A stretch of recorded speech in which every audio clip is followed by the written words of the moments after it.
It's pretty obvious all the players don't know what's going on with the negotiations. Do the players even know what the offers are that are on the table? Do the players know that they got an offer on the table that makes their little average salary go from 120 grand to 500,000 bucks? Do the players understand that that's what they're turning down? Because that look on your face right now, that's the same reaction KELSEY Plum and Breanna Stewart had when they realized what was actually happening inside their own players' union. March 3rd, 2025, 7 days before a drop-dead deadline that could kill the entire WNBA season. And the vice presidents of the Players Association just went public with a 3-page letter that exposes something absolutely devastating. They don't even know what deals they've been voting on. Why are you just getting to this on a Tuesday evening? When a proposal is received, there should be, look, all the players reasonably should have seen that proposal within 2 or 3 hours. There are things called cell phones now. Right here. Read the proposal. Let's have a quick meeting and a survey. Within a couple of hours of receiving proposals. They're doing it 2 days later? Jesus. The season. Let's put this in perspective. The WNBA gave the players' union until March 10th to finalize a collective bargaining agreement. Without it, there's no 2026 season starting May 8th. No expansion draft, no free agency for over 100 players, no college draft. The entire league infrastructure grinds to a halt. And with 1 week left, the people who are supposed to be leading negotiations just admitted they've been kept in the dark for 18 months. KELSEY Plum, first vice president of the union. Breanna Stewart, also a vice president. These aren't random players complaining on social media. These are elected leaders of the executive committee. And according to ESPN, who obtained their private letter to union head Terry Carmichael Jackson, they wrote, "We do not feel like we have an adequate seat at the table in these negotiations." Handling of negotiations, I could have told you that. I could have told you that. There's a little section of this entire players union and the PA that's willing to blow the whole league up for the sake of the cause. They're willing to blow the whole league up. One of the players that is in that, not in on the committee, but in that players group, you can very obviously tell is Natasha Cloud. Look how different Breanna Stewart, KELSEY Plum, and Paige Beckers are talking versus Natasha Cloud. Natasha Cloud's worried about living in New York. The players can't worry about where these players are living. You're about to be a free agent. Here's what makes that statement so explosive. The executive committee's entire job is to shape CBA goals, serve as the bridge between negotiators and players, and help secure approval of any deal. But Plum and Stewart say they've been privy to proposal details for less than 2 months. They first saw an actual offer in January 2025. After a year and a half of negotiations, think about what that means. The league has been negotiating since mid-2023. The vice presidents didn't see a proposal until January 2025. What exactly have they been doing at executive committee meetings all this time? Players in other leagues all the time take into account, where am I going to be living because of cost of living? That's part of being in pro sports. Get over it. Nobody cares.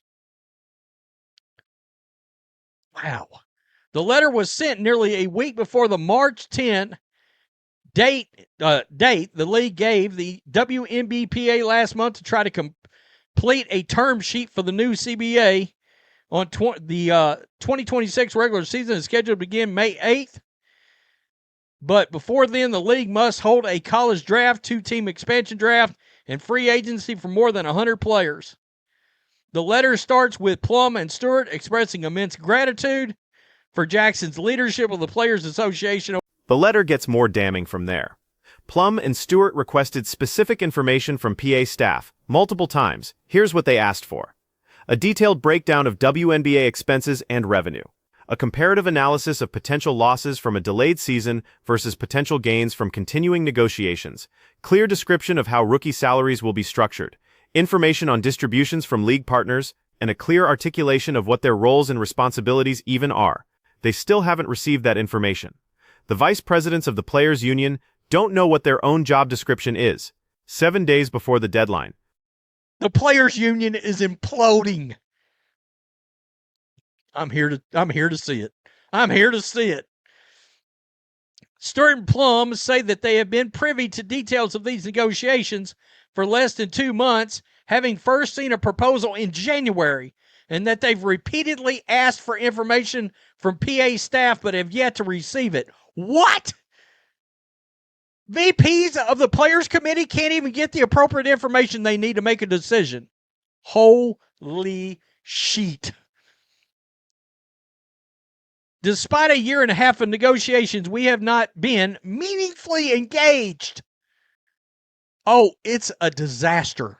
But here's where it gets personal. The letter continues.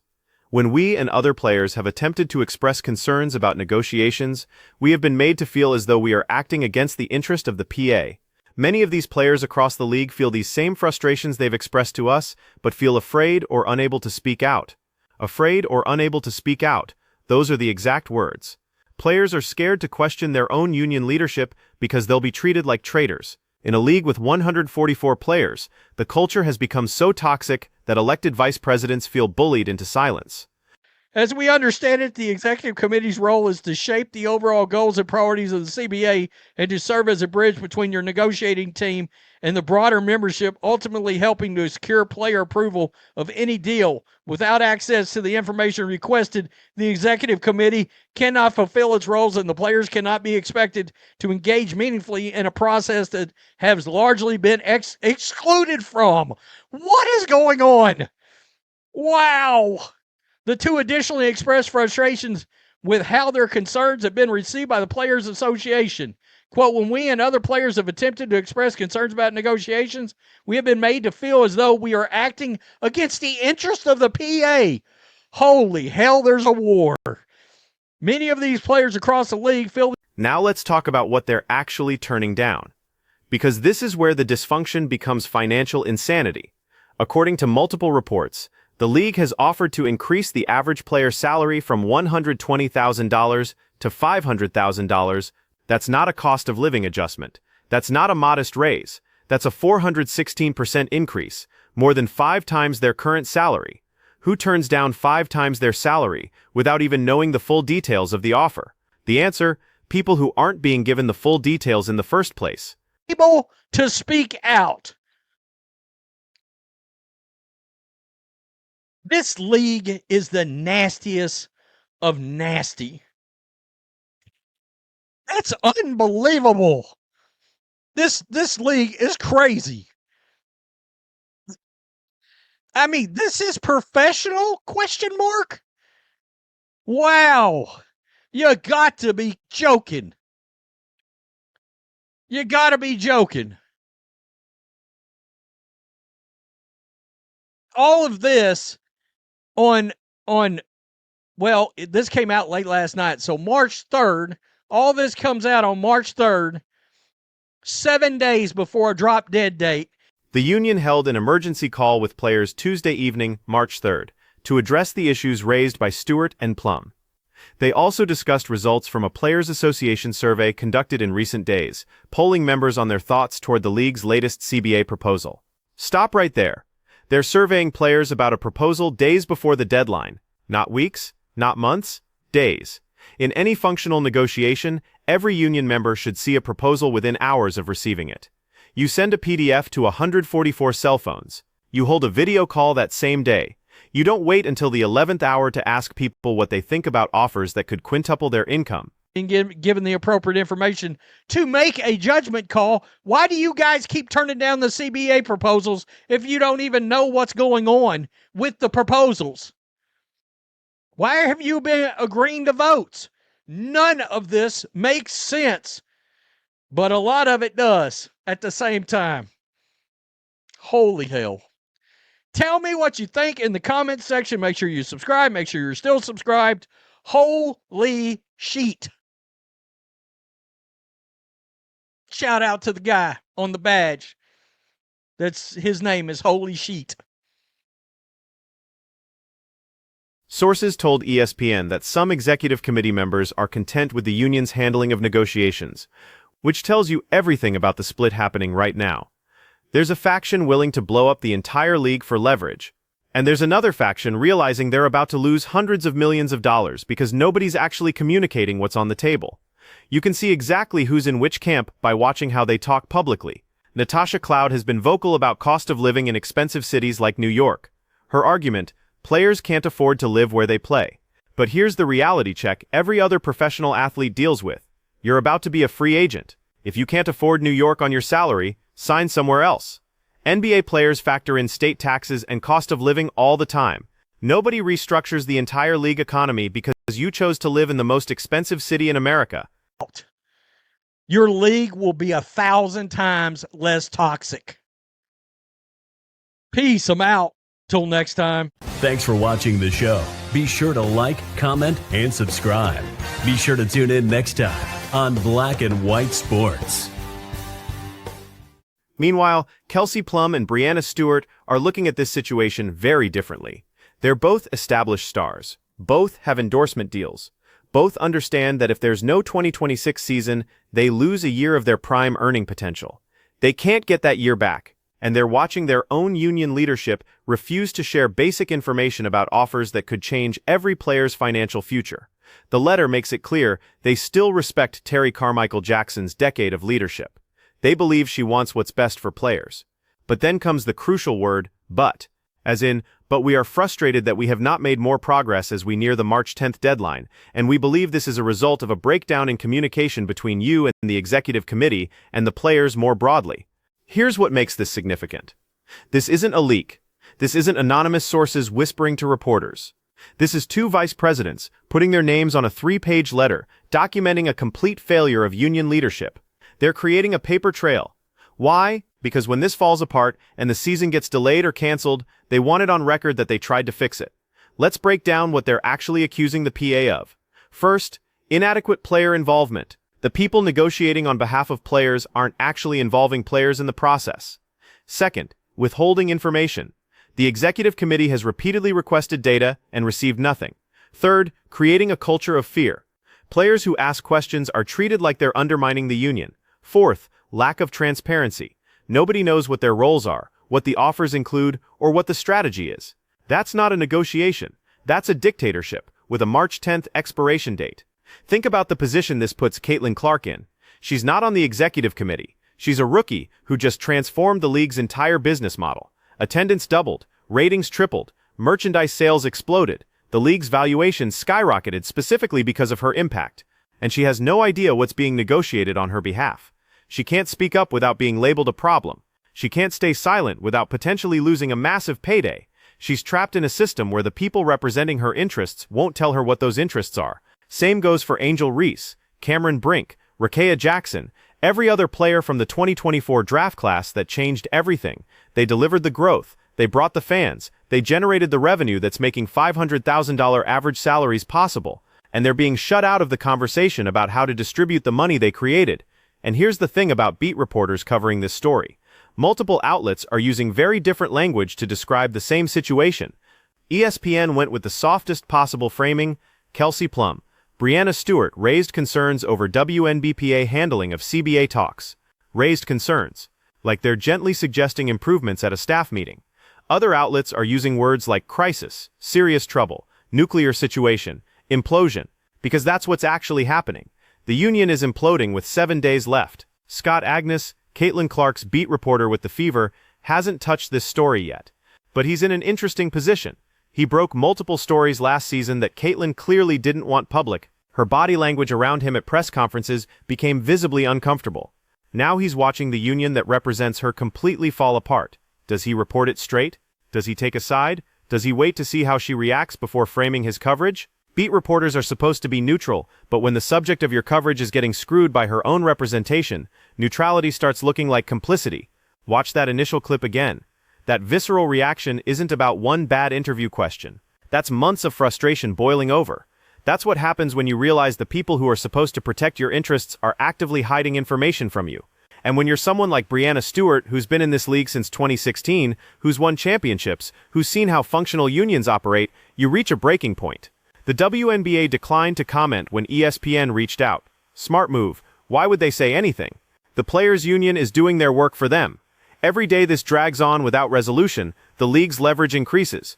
March 10th isn't just a deadline for the PA, it's a countdown to the moment when players start panicking about losing an entire season of salary. The league can wait. The players can't. Now compare that to how other professional sports unions handle negotiations. The NBA Players Association keeps members informed at every stage. They vote on proposals. They see the numbers. They understand the trade-offs. When they rejected the league's offer in 2011 and locked out, every player knew exactly what they were fighting for and what it would cost them. Same with the NFL in 2011. Same with MLB in 1994. You can disagree with their strategies, but you can't say the players didn't know what was happening. The WNBA players don't know. The vice presidents just confirmed it in writing, and that means every vote they've taken on CBA proposals has been uninformed. They've been rejecting offers without understanding what they're rejecting. They've been holding out for better deals without knowing if better deals are possible. They've been risking their season based on trust in leadership that won't share basic information. The contrast reveals something important about power dynamics in women's sports. These players have been told their entire careers to be grateful for what they have, grateful for the league's existence, grateful for any salary at all, grateful for the opportunity to play professionally, and that gratitude has been weaponized into silence. When KELSEY Plum and Breanna Stewart try to ask questions, they're made to feel like they're being ungrateful, like they're hurting the cause, like they're betraying their sisters. But here's what actually betrays the players: refusing to tell them what offers are on the table. That's the betrayal. Not asking questions, not demanding transparency, not wanting to see the numbers before voting on your own financial future. Terry Carmichael Jackson has led the WNBPA since 2016. Under her leadership, players got better travel accommodations, better maternity benefits, better mental health resources, real improvements. But somewhere along the way, the union stopped being a democratic organization and became something else. Something where asking questions makes you the enemy, where transparency is treated as a threat, where elected leaders can't get basic information about their own responsibilities. What makes this particularly awkward is the timing. The WNBA just had its best season ever. Viewership records shattered. The All-Star Game drew over 3 million viewers. The playoffs averaged numbers the league hadn't seen in 2 decades. Expansion teams are paying $50 million just for the right to exist. Corporate sponsors are lining up. This is the moment when players have maximum leverage and they're wasting it on internal dysfunction. Golden State's expansion team starts play in 2025. Toronto and Portland come in later. That's 3 new teams, which means 45 new roster spots, which means 45 more players earning WNBA salaries. The pie is getting bigger. The league is growing. And instead of negotiating how to split the increased revenue, the union is fighting with itself about who's allowed to see the revenue numbers. This dynamic is going to continue past March 10th, no matter what happens. Even if they somehow finalize a CBA by the deadline, the rift between leadership and members isn't going away. KELSEY Plum and Breanna Stewart just publicly called out Terry Carmichael Jackson. That relationship is permanently damaged. And they're not the only ones frustrated. The letter specifically mentions other players who are afraid to speak up. Once this goes public, those players are going to feel emboldened. More names are going to come forward. More accusations are going to surface.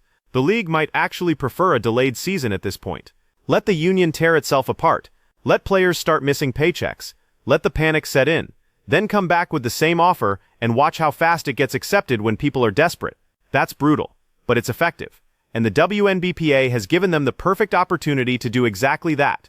So the question becomes, was protecting information from your own members worth it? Was maintaining control worth losing credibility with the vice presidents?